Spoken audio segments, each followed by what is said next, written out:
Yana bitta mezon, Alloh subhanahu va taolo seni qalbingda qancha o'rin tutganiga qarab aytishing mumkin. Chunki bandani Allohni banda qaysi o'ringa qo'ysa, shu o'ringa qo'yadi. Birinchi o'rindami? Hamma narsadan ustun qo'yapsizmi? Demak, Alloh taolo sizni ham boshqalardan ustun qo'yadi, o'ziga eng yaqin qiladi. Yo siz masalan deylik, birinchi o'rinda dunyo, nafs, shuhrat, maishat, undan keyin Alloh turgan bo'lsa, siz ham o'shanaqa oxirgi o'rinda turasiz Xudoning nazdida. Birinchi o'rinda agar Alloh turgan bo'lsa, kimning qalbida? Ya'ni, bu qayerdan bilamiz uni? Xursand bo'lganda, tushkunlikka tushganda, xafa bo'lganda, musibatga tushganda, turli vaziyatlarda qalbingizga birinchi kelgan narsa sizning ilohingiz bo'ladi. Masalan, deylik, sizga bir deylik musibat keldi. Bir tahdid keldi.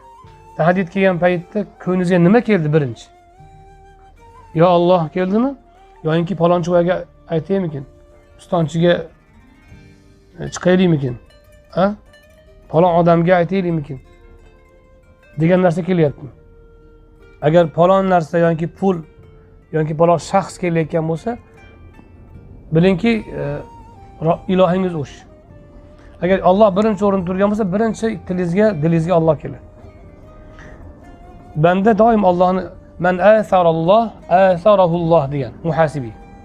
Kim Allohni hammadan ustun qo'ysa, Alloh uni hammadan ustun qo'yadi. Shuning uchun Oysha radhiyallohu anha payg'ambarimiz sollallohu alayhi va sallamga yelkalanib aytganlarki, Robbingizni faqat sizni xohishingizga yurganini ko'raman degan.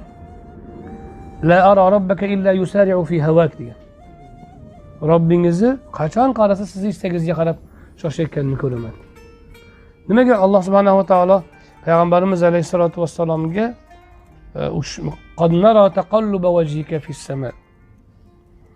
Osmonga yuzingiz burilayotganini ko'rdik. Falanuwalliyannaka qibla. Siz rozi bo'ladigan qiblaga yuzlantiramiz.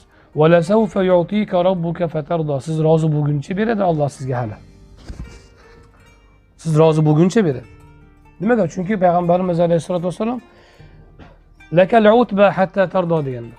Sen rozi bo'lguningcha sendan roziman degan Rasul. Barcha rozilik senga bo'lsin, to rozi bo'lguningcha. Ya'ni hamma nima qilsang roziman degan. Rasul akram alayhisolatu vassalom Allohning hamma so'ziga rozi bo'lgani uchun Alloh nima degan?